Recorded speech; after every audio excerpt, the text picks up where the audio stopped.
Hey there, welcome back to my channel. This is Kate and I'm here to do a quick Friday Reads.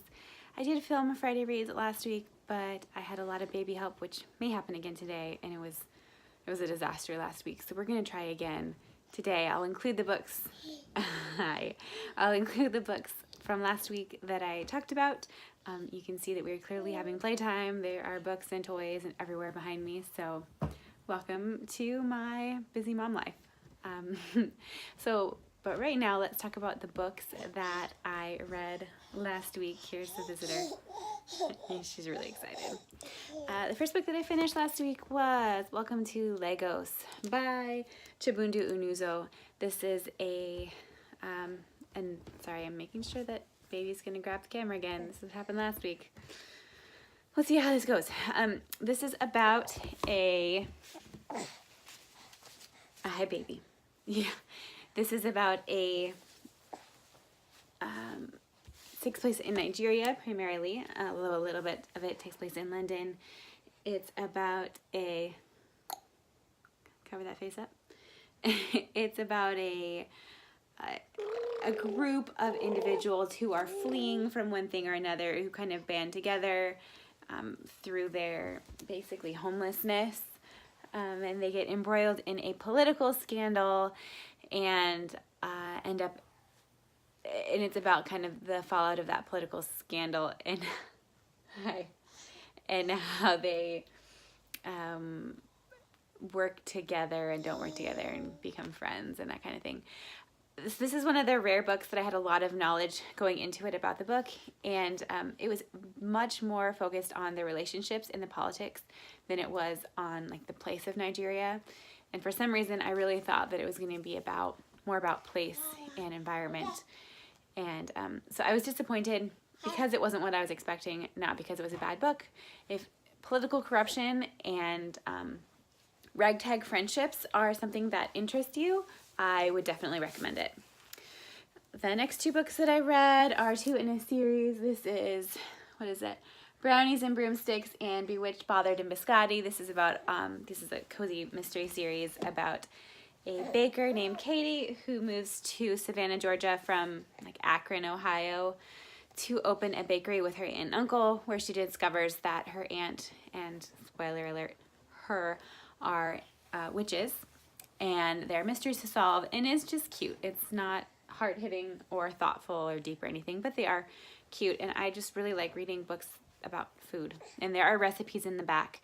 I did make the recipe in this book, and for chocolate peanut butter brownies. It makes a very cakey brownie if that's what you're into. I prefer a fudgier brownie, so it was not my cup of tea. Next, I read The Penderwicks. I'd never read this book. This is a middle grade novel about four sisters who are on vacation for the summer with their father, and they meet a boy who plays with them and has adventures with them, and it is so much fun. I will be purchasing this book for my girls to read when they are older, because the sister relationship in here is phenomenal, and I really, really, really enjoyed it. So I highly recommend this for if you're into middle grades and sister relationships and adventures that are not magical at all. Finally, the book that I finished most recently was The Philosopher's Flight by Tom Miller. This is a relatively recent release that I was resisting, but kept, like, it sounded really interesting, but I kept resisting it. It's about a young boy in a world. This is kind of an alternative telling of World War I. So in this world, women have magic and are able to use magic to do just about anything. And there's a lot of backlash from the men in the world. And the story is about a magically gifted, magically talented young boy who is then thrust into this world of women and is trying to make his way as a boy in a woman's world. And I resisted it because I thought, you know, if I want to read a story about an exceptional boy, I can read whatever book I want. I'd much rather, you know, read a story about an exceptional girl. But I'm glad that I did read this, because it really, it's not so much about, yes, the boy is exceptional, but the world that he lives in is exceptional. And it really flips on its head the gender dynamic, and we still have men as more powerful politically, but women have this unique ability that some men are very afraid of.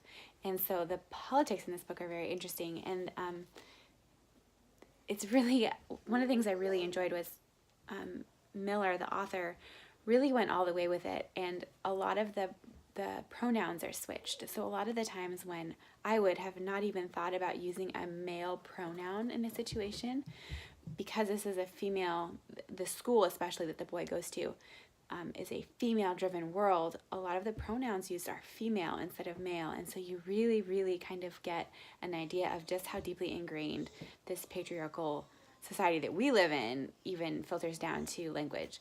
So I really recommend it, if only for that reason alone. And I cannot wait for the second book to come out. When I was adding it on my Goodreads, it said that it was the first in the series. So I'm super, super excited for book number 2. And I definitely recommend this one if kind of speculative fiction and sort of gender bending, but not really. It's more like gender illuminating is your thing. So definitely that was a good one.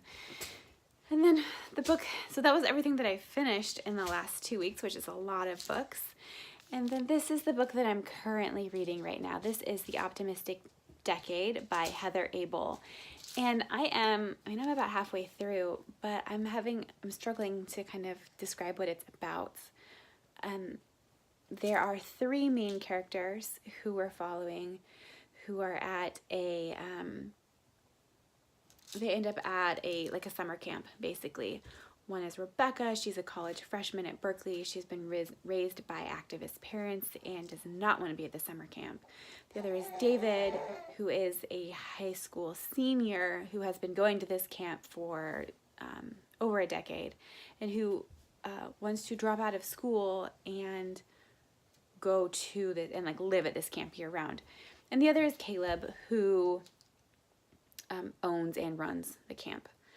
And summer camp is a little bit of a misnomer. That's on the surface what it is, but it kind of strives to go deeper. It strives to, the children at the camp are not allowed to go indoors at all. They're outside all the time in this environment and really adapting and learning to be responsible and take care of themselves. But it's also about kind of the history of the land of the camp and how it came to be a camp, and is that right?